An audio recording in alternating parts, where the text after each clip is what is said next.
Good afternoon. I'm Chef Jackson Lamb. I'm at MSU Denver, Metropolitan State University. And today we're going to show you a couple of techniques on how to improve the flavor of a steak.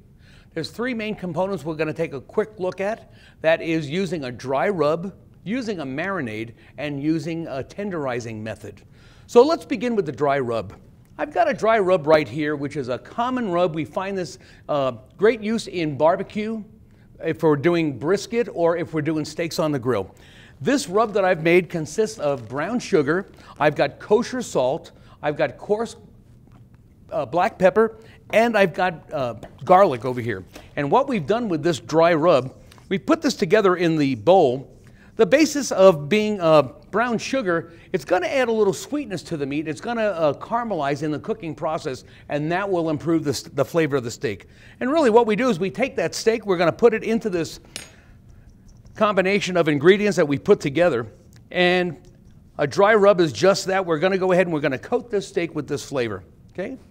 And once that is done, we can get all of our steaks set up like that, and then once that hits the grill, that brown sugar is going to start to melt, it's going to caramelize, it's going to soak into the meat, it's going to have a great flavor to it. That's using a dry rub. The other technique we want to talk about today is using a marinade. Typically when we're working with a marinade, we're utilizing items such as oil, vinegar, and an assortment of spices.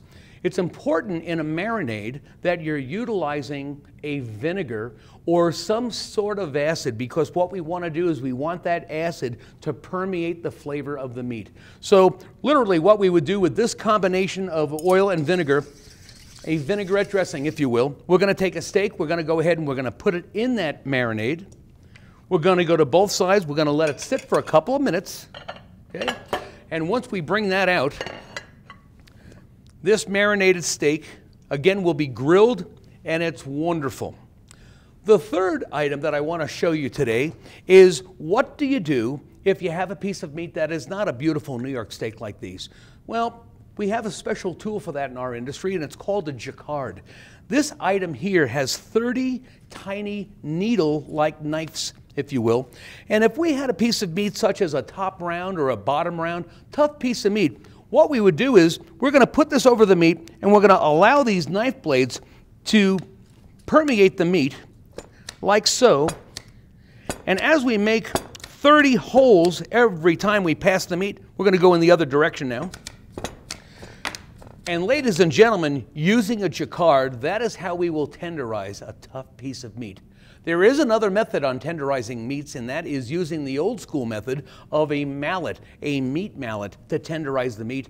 But this is the tool that you want to use. This is the greatest and the latest. I'm Chef Jackson Lamb. Thanks for joining us today on how to improve the flavor of a steak.